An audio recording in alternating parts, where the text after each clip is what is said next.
മുണ്ടക്കൈ ചൂരൽമല പുനരധിവാസ പദ്ധതിക്ക് മുസ്ലിം ലീഗ് ഭൂമി വാങ്ങാൻ മാർക്കറ്റ് വിലയുടെ ഇരട്ടിയിലധികം തുക നൽകിയത് വിവാദമാകുന്നു. തോട്ടഭൂമിയുടെ സ്വഭാവത്തിലുള്ള സ്ഥലത്തിന് സെന്റിന് 65,000 രൂപ വരെയാണ് ഈ മേഖലയിലെ പരമാവധി വില.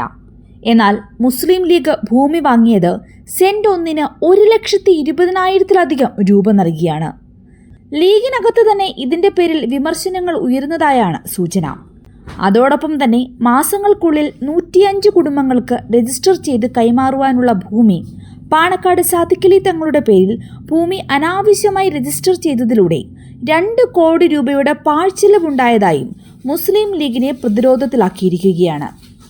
മേപ്പാടി പഞ്ചായത്ത് തൃക്കൈപ്പറ്റ വില്ലേജിലെ വെള്ളിത്തോട് പ്രദേശത്ത് ഭൂമിക്ക് സെന്റിന് പരമാവധി കൂടിയ നടപ്പുവില സെന്റ് ഒന്നിന് 65,000 രൂപ മാത്രമാണ്.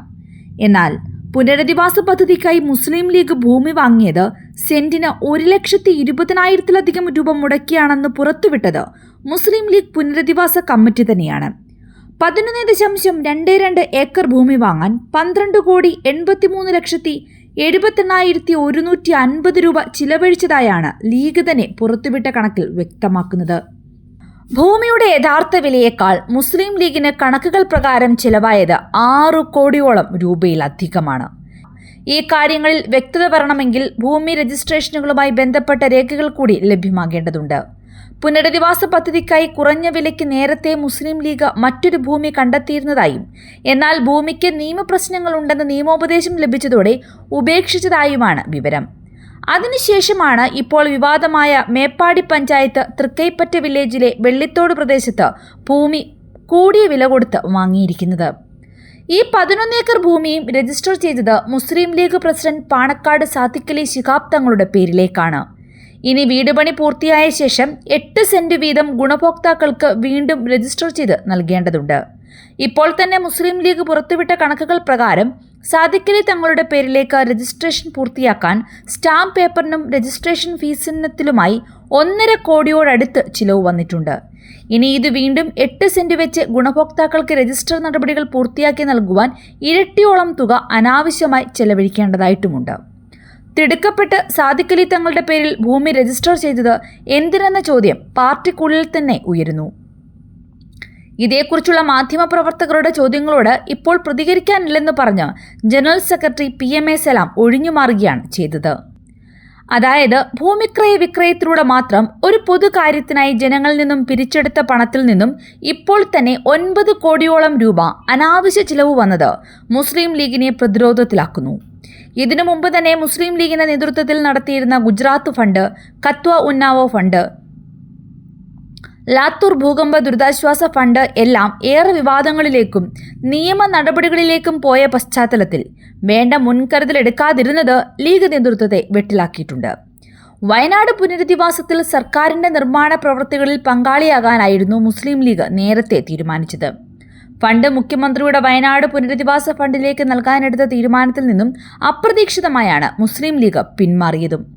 സർക്കാർ പദ്ധതിക്ക് വേഗത പോരെന്ന് പറഞ്ഞ് എത്രയും വേഗം പുനരധിവാസ പ്രവർത്തനങ്ങൾ പൂർത്തിയാക്കാനെന്ന പേരിൽ പിന്മാറിയാണ് സ്വന്തമായി നിർമ്മാണ പ്രവർത്തനങ്ങളിലേക്ക് മുസ്ലിം ലീഗ് കടന്നിരിക്കുന്നത്. മുസ്ലിം ലീഗിന്റെ പെട്ടെന്നുള്ള പിന്മാറ്റം ദുരൂഹമാണെന്ന ആക്ഷേപങ്ങളും അന്ന് തന്നെ ഉയർന്നിരുന്നു. എന്നാൽ ഇപ്പോൾ ഏറ്റെടുത്ത ഭൂമിയിൽ തന്നെ ഒരു ഭാഗം വീട് നിർമ്മാണത്തിന് നിയമപ്രാബല്യമില്ലാത്ത തോട്ടഭൂമിയാണെന്ന വിവരങ്ങളും പുറത്തുവന്നു കഴിഞ്ഞതോടെ ലീഗ് കൂടുതൽ പ്രതിരോധത്തിലായിരിക്കുകയാണ്. ഭൂമി ഏറ്റെടുക്കുന്നതുമായി ബന്ധപ്പെട്ട് സർക്കാർ സുപ്രീം കോടതി വരെ നീണ്ടുപോയ നിയമ പോരാട്ടങ്ങളെല്ലാം പൂർത്തീകരിച്ച ടൗൺഷിപ്പ് നിർമ്മാണ പ്രവൃത്തികളിലേക്ക് കടന്നു കഴിഞ്ഞു. ഊരാളുങ്കൽ ലേബർ സൊസൈറ്റി 8 മാസത്തിനകം 503 വീടുകളുടെയും നിർമ്മാണം പൂർത്തീകരിച്ച് ജനുവരിക്ക് മുമ്പായി ദുരന്തബാധിതർക്ക് കൈമാറുമെന്നാണ് സർക്കാർ പ്രഖ്യാപിച്ചിട്ടുള്ളത്. എല്ലാ വീടുകളുടെയും നിർമ്മാണ പ്രവൃത്തികൾ ഒരേപോലെ മുന്നോട്ടു പോവുകയാണ്. ഇതിന്റെ മോഡൽ എന്ന നിലയിൽ ഒരു വീടിന്റെ നിർമ്മാണം അവസാന ഘട്ടത്തിലുമാണ്. ഇത് പൂർത്തിയാക്കി ഗുണഭോക്താക്കൾക്ക് നേരിട്ട് സന്ദർശിച്ച് പരിശോധിച്ച് അവരുടെ നിർദ്ദേശങ്ങൾ കൂടി പരിഗണിച്ച് വിശ്വാസത്തിലെടുത്തായിരിക്കും മറ്റു വീടുകളുടെ നിർമ്മാണം പൂർത്തീകരിക്കുക എന്നാണ് സർക്കാർ അറിയിച്ചിരിക്കുന്നത്.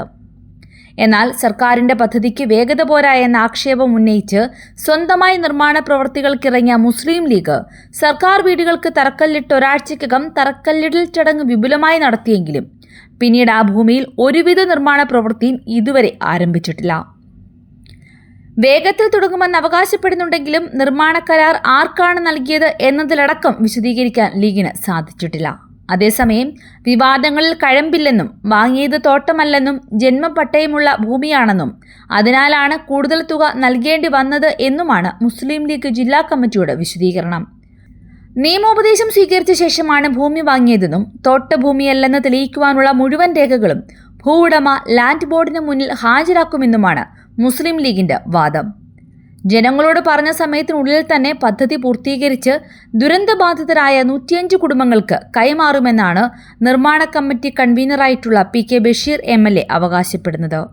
ഭൂമി ക്രയവിക്രയം സംബന്ധിച്ച രേഖകൾ കൂടി അടുത്ത ദിവസങ്ങളിൽ പുറത്തുവരുന്നതോടെ കൂടുതൽ വിവാദങ്ങളിലേക്ക് കടക്കുമോ എന്ന ആശങ്കയും പാർട്ടി പ്രവർത്തകർക്കിടയിലുണ്ട്.